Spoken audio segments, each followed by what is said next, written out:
Bismillahirrahmanirrahim. Assalamu alaikum, dear students. Our current session is about what is a register. I hope and expect by the end of this session you would be able to understand the term and its use in sociolinguistics. Well, my dear students, to answer the question, what is a register, I would say this is a term that is widely used in sociolinguistics, and actually it refers to, if I quote, Cheshire 1992, Donis 1994, and Biber 1988, they agree upon the same definition. That is, it refers to varieties according to use, in contrast with another term that is popularly used in sociolinguistics, that is a dialect. So a register is varieties according to use, whereas dialects are varieties according to the users. So, register according to use, dialects according to the user. This distinction, why it is needed? It is needed because the same person may use very different linguistic items to express more or less the same meaning on different occasions. So, depending upon, if we just go for the varieties according to the user, that is the dialects. So according to the user A would use a particular variety and maybe user B would use a particular variety. But what about the same user A using different varieties depending upon the use in different situations? So this term register helps in that context.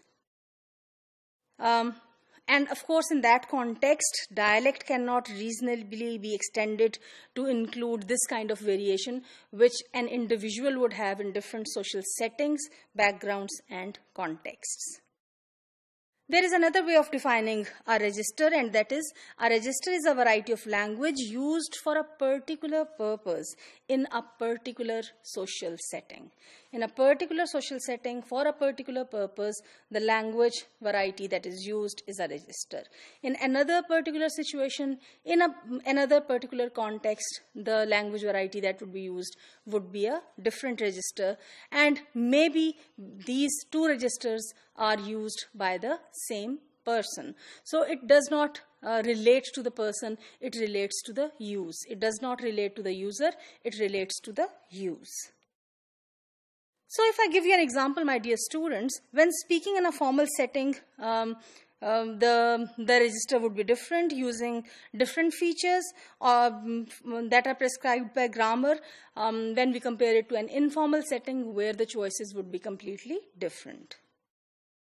How they would differ, I would give you a few examples. For example, pronouncing certain words like walking, talking. When you are in a formal situation, a person may pronounce them as complete words, walking, talking. But in an informal situation or informal setting, probably there is a possibility that this end G would be dropped and it would become walking, talking, etc. In the same way, when it comes to vocabulary choices, for example, choosing the word father in a formal situation, choosing the word dad in an informal situation, choosing the word child or versus kid in different situations, these choices are the variations that an individual can have depending upon the use in different situations.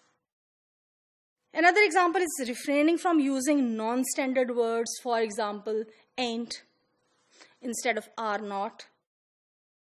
So we can interpret register differences in terms of the model of acts of identity in much the same way as dialects.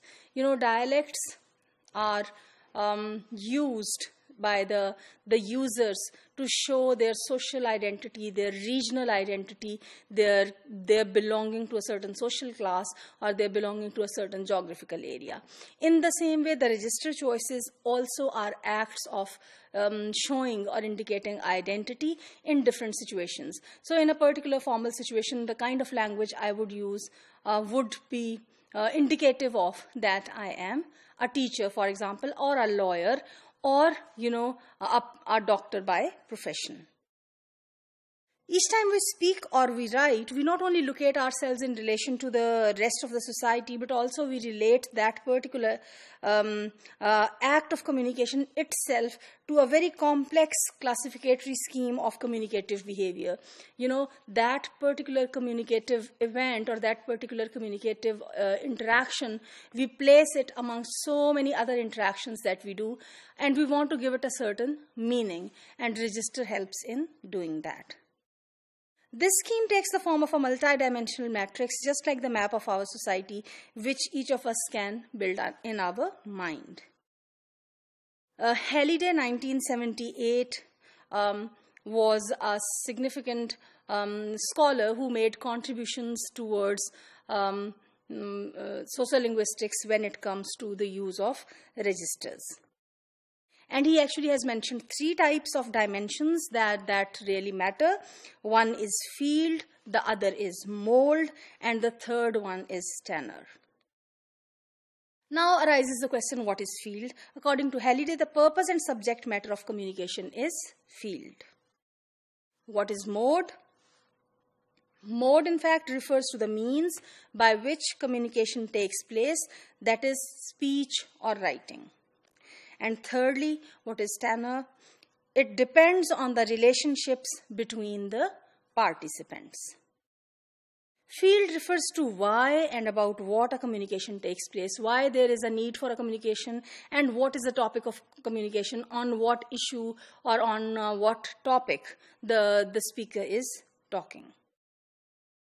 Mode is about how the communication is being done. Is it done through the writing channel or it is done through the oral channel, for example? And tenor is about to whom, you know. Now this is the other side of the communication, the other person who is involved in the conversation, the listener or the addressee who is being addressed. How the speaker views the person addressed. So, you know, if I am a doctor, for example, and I am talking to another doctor, as I perceive the identity of the other doctor as a doctor, I would talk to him or her in a different way. And if I am talking to, for example, my tailor, perceiving the identity of the tailor as a tailor, you know, this would make me use different kind of language. I would use with a doctor. So, you know, understanding the addressee. So, for example, it would include, as I have said, the relationships between the speaker and the addressee. It would involve certain dimensions. Power dimension would be involved when I am talking to my superior, when I'm talking to my boss, for example, or when I'm talking to my equals, that is to my colleagues, or I'm talking to my juniors or subordinates, for example, to my students, or to my junior faculty in, for example, my university. So, you know, all these dimensions would affect my choice of words. Secondly, solidarity. If I'm a lawyer, while talking to lawyers, I would use a certain kind of a language to help myself identify myself with them and to show a kind of solidarity or a kind of unity with them, to be a member of their community, the community of lawyers, for example. So, you know, to distinguish myself from others and to be a part of the lawyers. If I meet a lawyer, for example, on the way, I would switch over to a language, being a lawyer, where I would use certain language choices and structures which would be different from others, but which would be mutually shared between me and the other lawyer or lawyers. In short, if I say what is a register, it is the term that is referred to use to specific lexical, grammatical choices that are made by the speakers depending on the situational context, the participants of a conversation, and the function of language in discourse, as Halliday has pointed it out. Just to help you understand the concept further clearly, as I have already given examples of lawyers and doctors, I would say register is, in a layman's terms, what we may call language pertaining to a particular profession as well.